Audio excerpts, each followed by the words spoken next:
So for you, those of you who haven't met me, my name's Nick. I'm one of the second-year GI fellows.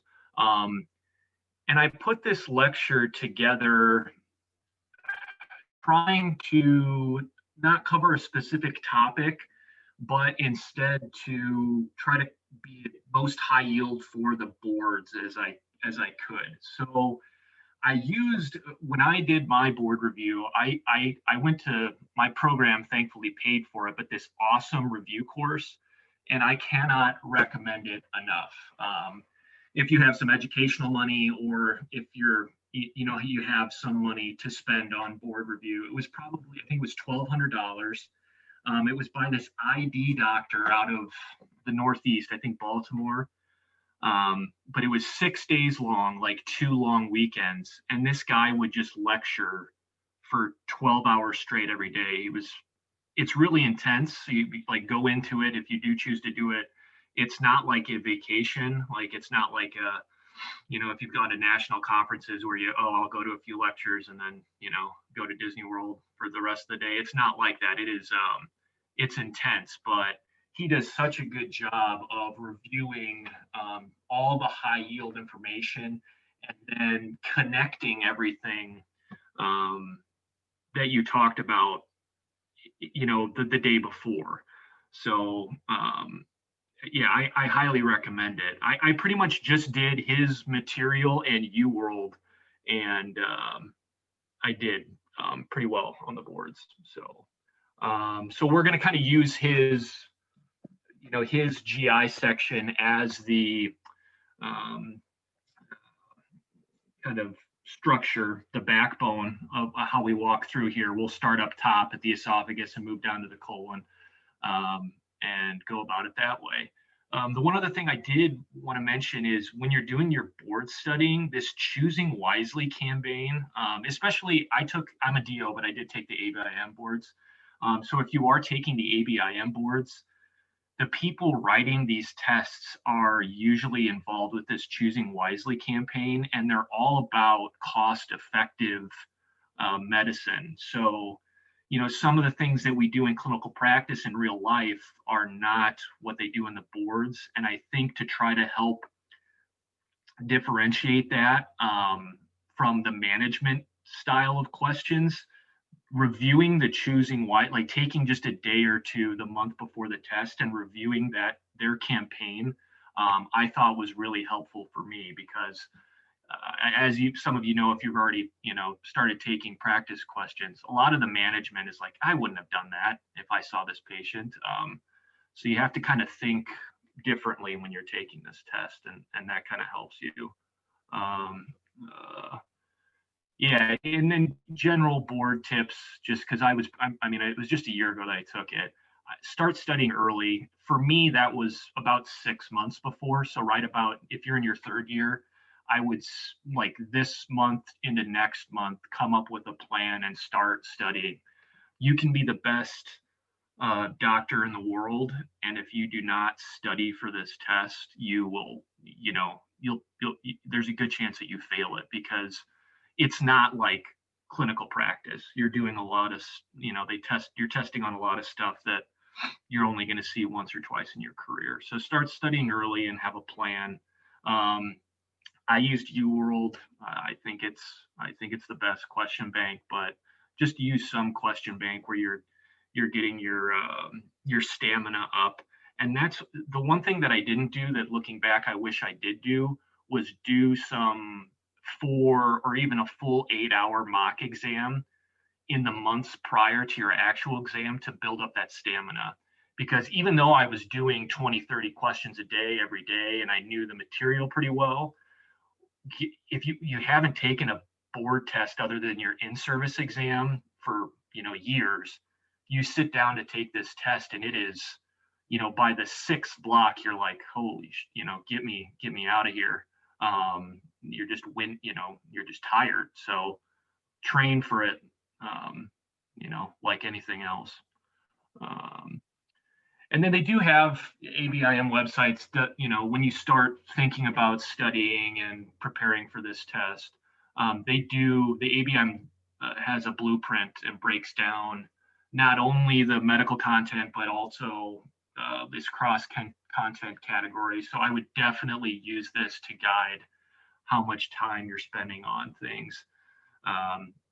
So like cardiovascular disease, for instance, 14%.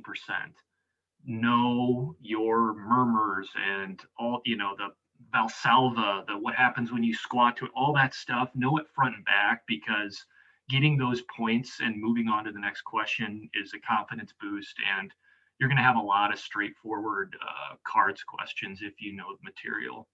And then as you can see, GI is 9%, so it's pretty significant. Don't forget about rheumatology either. That was by far my worst. I got wrecked by the rheumatology questions, so don't forget that stuff. Okay, all right, well, let's get into it.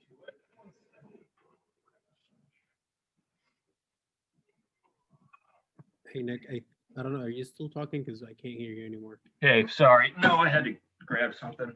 I'm at home and shut the door real quick. No worries. Got a 7-month-old. I think he's about to wake up from his nap, so I had to get my backup support system. Help me out. All right, so we'll start again from the top and work our way down. So dysphagia, they could ask some questions about dysphagia. I think it would be difficult. I think one of the most common things they would try to test you on is when to do barium swallow first before EGD. So if they give you something like this, like intermittent dysphagia, both solids and liquids with associated chest pain, they're trying to get at some sort of esophageal spasm, motility problem. Again, because it's intermittent and with the chest pain, you think that those spasms can do both of those. So just know, don't go straight to EGD. Again, all these boards, it's all about, in clinical practice, we would probably do an EGD, first to rule out anything. But if it's intermittent like this, do barium swallow first on the test, because it's cheaper and, that's what they're going for. So then they could give you a picture like this. You do the barium swallow and you get this corkscrew esophagus, and then they'll ask you what's the best next test to confirm the diagnosis. Again, probably trying to get you to bite on EGD, and it's not, it's manometry. Okay. So you do manometry and it shows non-peristaltic contractions. They're not going to test you on the actual manometry, so don't worry about that. So the next step in management for this, most things in your upper GI tract is an empiric PPI. You'd be surprised how many people just get better on a PPI. But then no response. You can use calcium channel blockers like diltiazem. So I could see them giving you a patient that's already been on a PPI. What do you do with them? You could start a calcium channel blocker. There is some data supporting its efficacy, but again, just to mention, real life, we don't do this at all because the dosing is 4 times a day. Nobody's compliant with it. There's side effects. So I can count on one hand how many times I've seen patients with esophageal spasm on calcium channel blockers, but they could test you on it. If you have clinic patients like this, peppermint oil actually has some empiric evidence behind it, and I really like using peppermint oil for dyspepsia, for a lot of functional upper abdominal stuff. Bentyl, obviously, smooth muscle relaxer. You could try this on your patient that gets admitted overnight with chest pain that had negative troponins and they're really complaining and they keep paging you. Just maybe try some Bentyl. It might help overnight. And then tricyclics are kind of the last ditch effort in GI when it's functional pain that we don't have anything else to treat.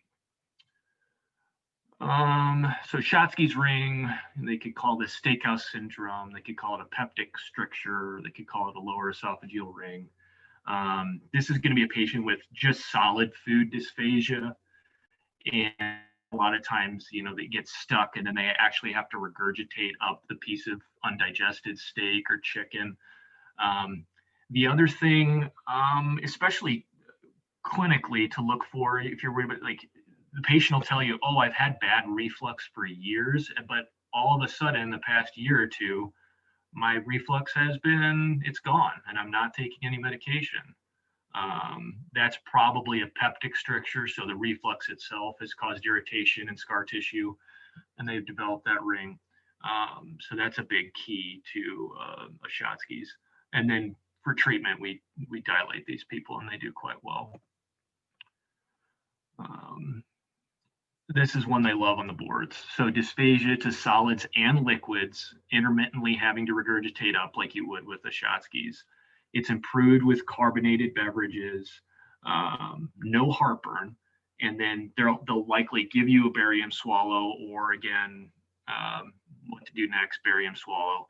And then they have this dilated bird's beak esophagus that, tapers down to the GE junction. And again, because this picture is so, this is like a step one. I think that, they like to do this. So this is Achalasia. And so for this, the next step is, instead of, you might think manometry, because really to get a specific diagnosis for achalasia, the gold standard is manometry.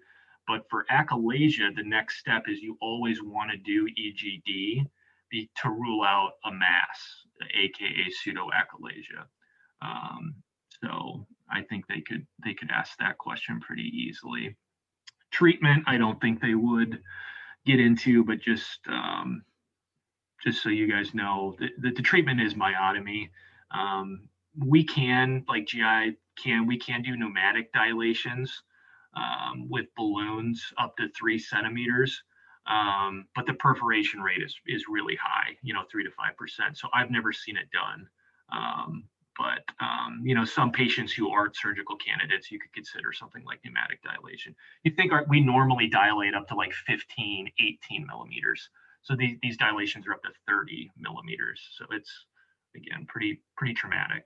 And then you might hear the term POEM thrown around. So this is a new advanced endoscopic procedure called peroral endoscopic myotomy. Again, unlikely they test you on it, but just so you know it's out there, maybe if you have a patient like this, to have them, see an advanced endoscopist to see if they meet criteria for this before signing them up for a more invasive surgical procedure. And then Botox is another thing we can do. A lot of times we're doing it in like 90-year-olds who are poor surgical candidates, but it really doesn't work that well. And the symptoms, if it does work, are fleeting.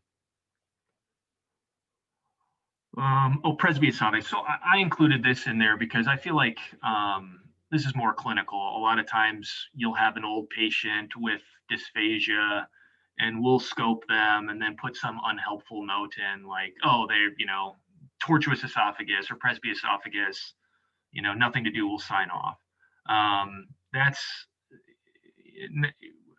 It's true. Unfortunately, just as we age, the esophagus becomes tortuous, and there's nothing, endoscopically or medication-wise we can do except for swallowing strategies. So no, if I put that in my note and sign off, I'm not trying to be difficult. It's really, there's nothing we can do for those patients. So having them see speech is beneficial. Okay, this is something that's becoming more common every year. I would definitely expect some test questions about it. Young patients, it can happen with older people, but again, it's mostly young patients present with a food impaction. It's happened all the time, but they just kind of modify their own diet so they don't have to go to the doctor. And then the EGD findings, they might give you this picture, or else they're going to say concentric rings or trachealization. So like, again, the rings look like the trachea, or mucosal furrowing. Sorry, that picture is not that great, but think like linear furrows down the esophagus, those kind of dark lines that's the mucosal furrowing. And these are all indicative of eosinophilic esophagitis. So again, this is, when explaining it to my patients, it's like asthma of the esophagus. It is eosinophil mediated. It's chronic inflammation, likely due to some food that they're eating. And then over time, with the chronic inflammation, they develop long segment strictures of their esophagus. Sometimes their entire esophagus is strictured down to, like a pencil. When we scope these people, we have to use like neonatal scopes sometimes to get through. Just like 3 or 4 millimeters. It's pretty impressive. But the diagnosis is by biopsy. So yeah, these patients need EGD. The biopsies have to have greater than 15 eosinophils per high-powered field. I think that's probably a little too in-depth to test you on, but I thought I'd include it. And then the first step in treatment, again, like most things in GI, is PPI. But 20% of patients meet this PPI responsive EOE group, and they just get better on PPI. No improvement with PPI, then you do this 6 food elimination diet, which I don't really have a good mnemonic device for, so you just kind of have to memorize it, unfortunately.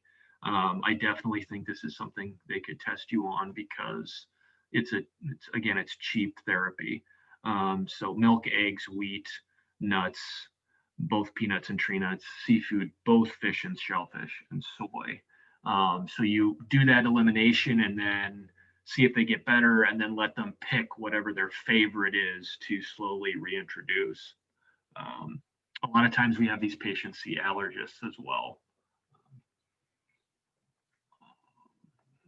But again, hard to get patients to do that. So they're still having symptoms. You can do steroids, like topical steroid therapy, like a budesonide slurry. Some of these local pharmacists it's like something they make up, versus they can just, instead of puffing and inhaling a corticosteroid for some sort of lung disease, you can just puff it and swallow the inhaled corticosteroids, and that's pretty effective. And again, we're starting these patients on steroids early. Now there's some new literature that just came out the past year. And then we're sequentially dilating these patients because almost all of them have strictures. But I think for you guys, it would just be on your boards, being able to diagnose it, starting them on PPI first, and then moving to the elimination diet before steroids. Also, yeah, and if anyone has any questions on anything, I know I'm just kind of moving through this pretty quickly. Just shout at me if you have any questions on anything. Okay, another one I love on the boards. So you got a patient with foul breath, halitosis, regurgitating food eaten several days ago. And I think the question I had was, they didn't give you the bad breath or regurgitation, but they said, oh, I just keep waking up in the morning with bits of like partially chewed food on my pillow. And that was the stem. And then they say what tests to do next. And again, it's not EGD if you're thinking Zenkers, it's barium swallow. And then they'll have this pouch that's pretty clear for the diagnosis of a Zenkers diverticulum.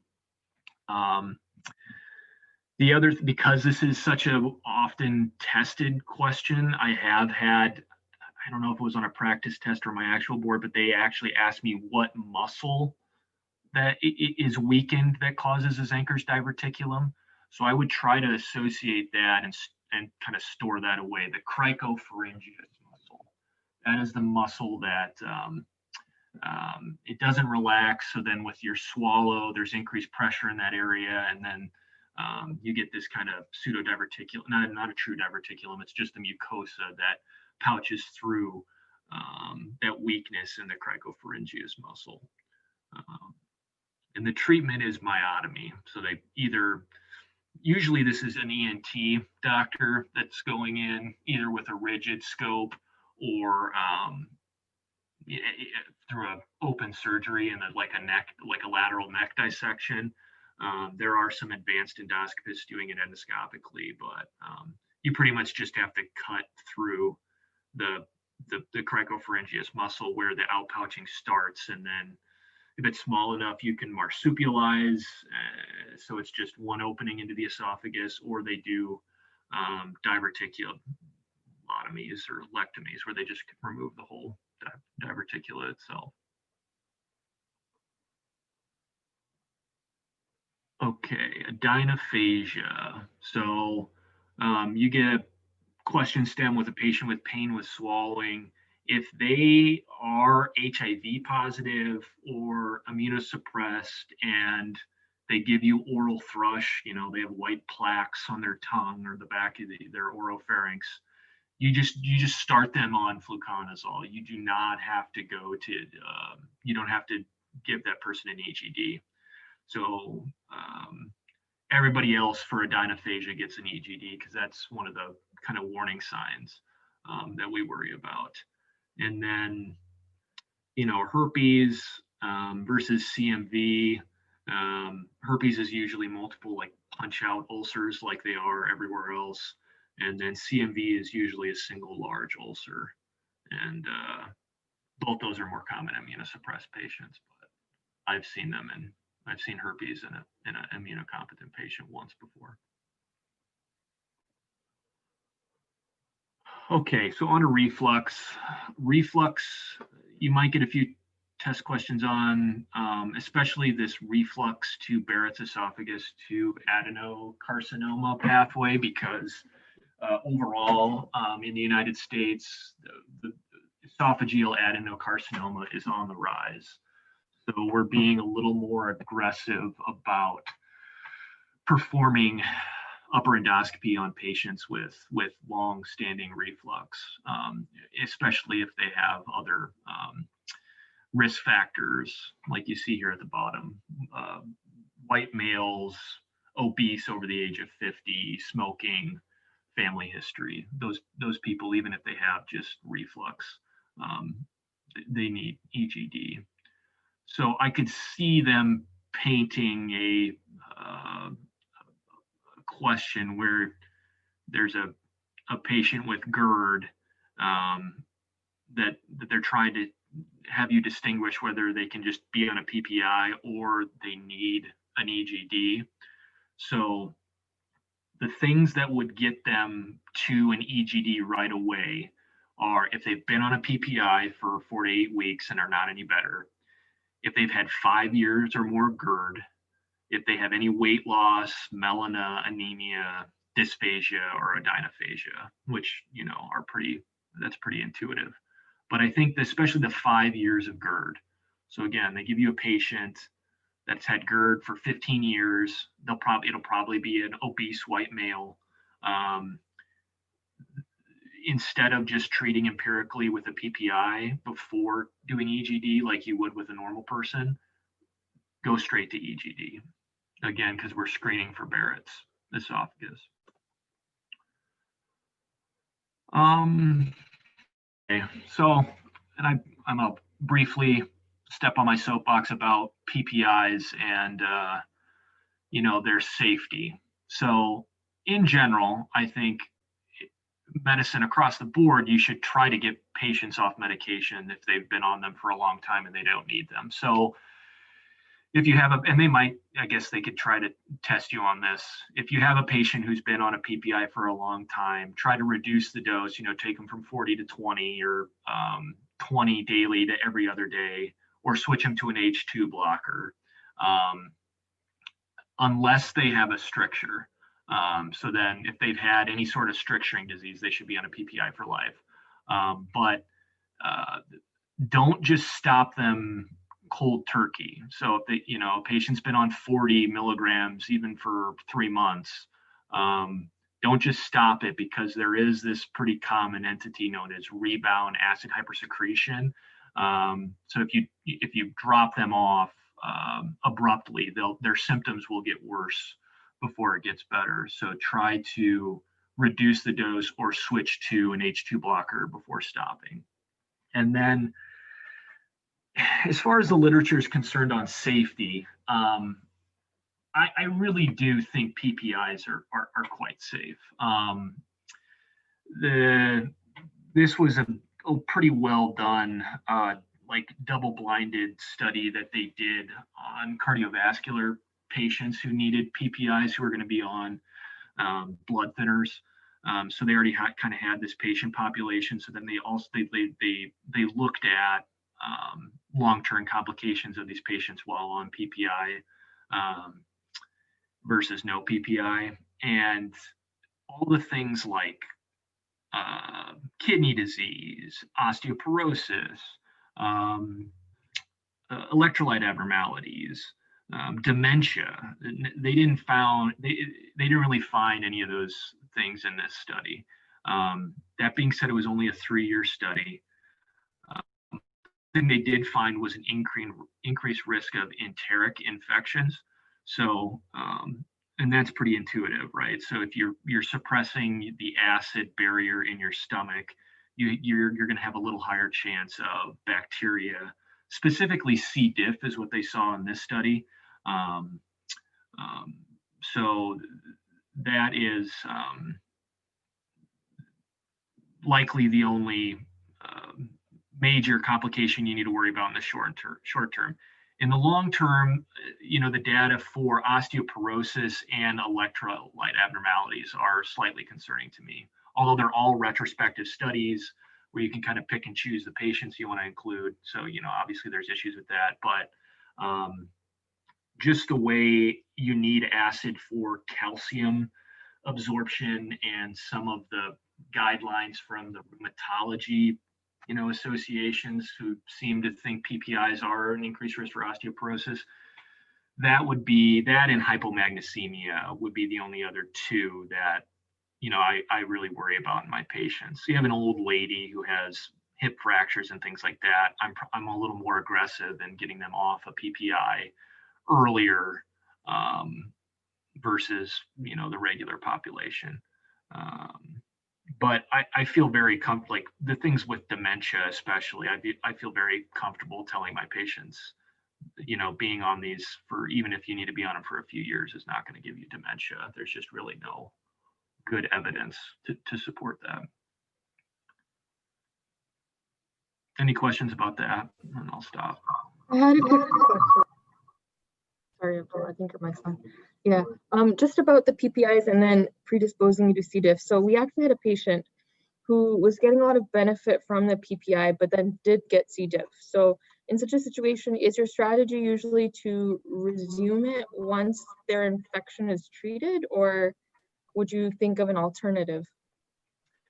Yeah, that's tough. I think it's really it really depends on the situation, because C. diff I've seen people die from C. diff. So it's obviously nothing to be taken lightly. But if they're having significant upper GI bleeding, especially, they need the PPI. H2 blockers are just not good for bleeding peptic ulcer disease.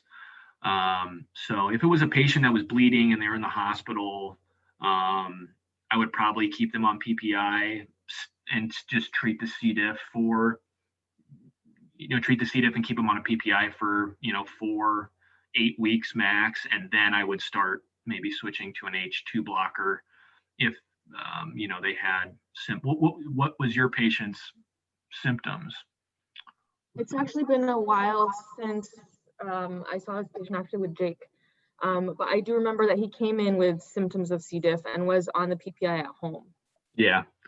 So then, I think it'd be reasonable if it's just like a PPI for GERD or something like that, to take them off the PPI, put them on an H2 blocker, and treat the C. diff, and then try to avoid PPIs in the future if you can. But again, if patients are bleeding, Right. don't hold the PPI. They need the PPI.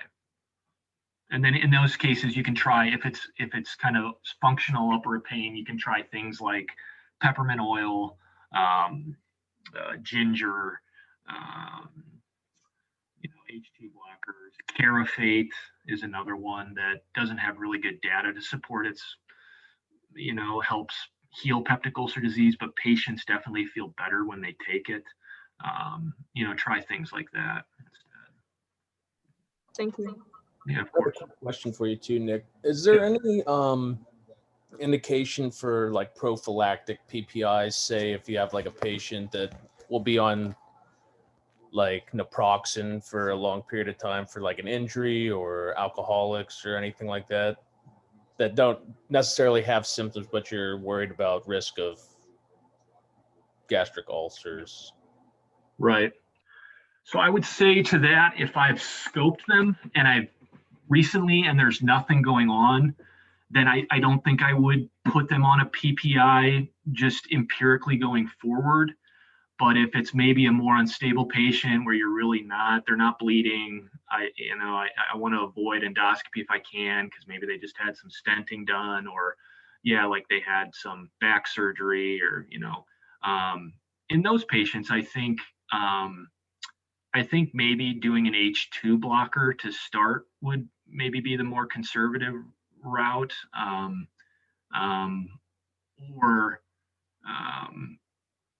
or just doing a low dose PPI, like over the counter dose, like omeprazole 20 milligrams or something like that. Because they've looked at it a lot on people with blood thinners, and it kind of goes back and forth. It's really just kind of patient preference, because those patients do seem to have less bleeding, but they're at increased risk for things like C. diff and stuff like that. The other thing you can do, and I think I have a slide on it, the other thing you can do with NSAIDs is misoprostol, which is a prostaglandin E2. You can put them on that, although there are a lot of side effects involved with that, so usually patients don't tolerate it. And then there's Celebrex, which is a COX-2 specific inhibitor that has had some safety issues with heart failure, but it's overall better for bleeding. So yeah, another kind of tough patient by patient decision where you just have to talk to the patient and see. Because again, when it comes to, as long as they're not really anemic and they're pretty good about looking at their stool, it's usually okay to put a patient, if you are going to have to treat them with NSAIDs, just make sure you have that conversation like, hey, this can cause ulcers. You need to be really good about looking at your stool. And if you have one stool that looks like tar, like black tarry, I want you to stop and I want you to call me right away so we can get you in for EGD. I think that's a pretty real way to approach that too, as long as you can trust the patient's, going to be good about, looking at their stool. Great, thanks. Yeah. Nick, for the Barrett's esophagus, how frequent do you do like follow-up EGD? Good question. Let me see if I have, I want to say I put a slide on here. Yeah. So I think it's not controversial, but there's a lot of things that we do in clinical practice that's probably more aggressive than what guidelines say and what you're going to be tested on, just because none of us want to miss esophageal cancer. But the test question that you'll get, surveillance for Barrett's, is 3 to 5 years. Okay. So again, in clinical practice, nobody's letting a Barrett's patient go 5 years for endoscopy, but usually when they're not going to give you a choice 3 or 5 years, they'll probably give you 1 or 5 years. So usually try to go towards the most cost-effective surveillance. So it would probably be 5 years on an ABIM test question for Barrett surveillance. And then, as you can see, I think the other thing they could ask you for Barrett's is, so you've got your 50-year-old obese white male who's had GERD for over 5 years. You do your upper endoscopy before and skip the empiric PPI. You go straight to endoscopy. And you do biopsies that they have an irregular Z line, a regular GE junction. You biopsy there, and it shows intestinal metaplasia. They won't tell you he has Barrett's. They'll say the biopsies show intestinal metaplasia. That's Barrett's esophagus, right? So that then you would do the EGD every 3 to 5 years. If they tell you the biopsies show indefinite dysplasia, they want you to refer to an expert esophageal pathologist, because there's so much variation when it comes to low grade to indefinite to high grade dysplasia that you really have to have an expert help guide your next steps. And then if there is any sort of dysplasia, even low grade, most of us are doing radiofrequency ablation.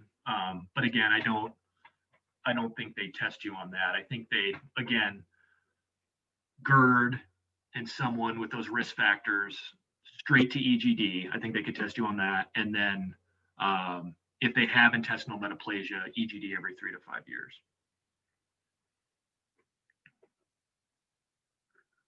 Does that make sense? Yeah. Okay. All right. Let me go.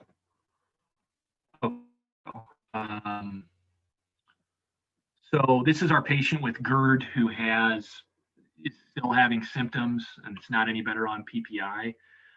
So then at that point, you really have to prove that it's GERD causing their symptoms. And the way you do that is this ambulatory pH monitoring, also known as impedance pH monitoring, where they wear, it's like an NG tube, it's even smaller, almost like a Dobhoff, that goes down and measures acid levels continuously, and you get a report. And they also they keep a diary of when they have their heartburn symptoms, and then you correlate it and can tell whether or not they truly have reflux or not. We can also endoscopically place monitors. It's Bravo capsule. You might hear that terminology, so just so you're aware of that. Where we can put so they don't have to have the tube hanging out of their nose. It's placed endoscopically with like a little suction cup at the G, like just above the GE junction, and it will give the impedance acid measurements just like an ambulatory monitor would. And a lot of times when we do this, these patients really aren't having reflux at all. So then it's treating them with a tricyclic or an SSRI. And then, I put that in. So this is just an example of this awesome board review guy when I was going over my notes.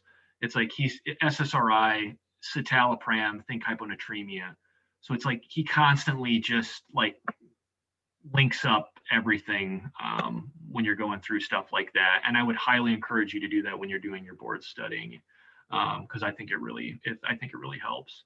And then the other thing with reflux is hiatal hernias. A lot of people have small hiatal hernias, but in patients with persistent GERD-like symptoms, a lot of times they not a lot of times, but rarely they'll need fundoplication, which is a surgery where they pretty much wrap the cardia of the stomach around your GE junction to make it a little tighter. So this, I think, could very well be a test question. So before doing fundoplication for a hiatal hernia, what is something that needs to be done? And the answer is manometry. So you got to think, this is to prevent an iatrogenic complication. So they like asking questions about that. You think if you have any esophageal dysmotility and you do this wrap, this fundoplication, that's going to increase your lower esophageal sphincter pressure permanently, you can pretty much give patients achalasia. So you have to make sure before doing a fundoplication to get this manometry to rule out any dysmotility. So I think that's easily testable. Okay, so we talked about this. So again, Barrett's, EGD every 3 to 5 years. And what time is it? It's 1:45. How about we stop here, give you guys a break before your next lecture, because then you guys have one at 2 and then I'm back at 3, right? Yes. Yeah. Yeah, let's do that. Let's break now. Any questions at all over anything we talked about so far? I had a question on like for a patient who's experiencing GERD symptoms, how often do they need to have the symptoms before you're concerned about actually giving them a PPI? I would say if by the time they're seeing me, I'm usually starting a PPI. But from a medicine standpoint, it's really, I guess I ask more questions like, is it affecting your daily life? Is it altering the foods you're eating? Is it waking you up at night? I feel like that's a big one. Are you taking like a bunch? Are you popping Tums like 8 to 10 times per day? I think all of those things would make me jump to a PPI sooner. Where if they're telling me, oh yeah, you know, I get this burning after, it's only when I eat spicy foods, things like that. I would try lifestyle modification before starting medication for sure. And that's what they would want, like test question wise. So lifestyle modification being avoiding your trigger foods, which is typically chocolate, caffeine, spicy foods, keeping yourself elevated for at least 3 to 4 hours after you eat. That's a big one. Because I'm terrible about that myself. It's like I'll go home and, you know, after not eating all day and eat like a monster for an hour and then lay right down. That's just terrible for your reflux. So you have a patient who's doing that. If they change that alone, a lot of times their reflux will get better without any medication. And then also you can try H2 blockers first. You know, if it's rather mild, you know, try an H2 blocker twice a day. You know, try Pepcid twice a day and see how that goes. Make sure they're not taking a bunch of NSAIDs too, because NSAIDs are just bad news for everything in your GI tract. Yeah. Thank you. Yeah, no problem. Okay, thank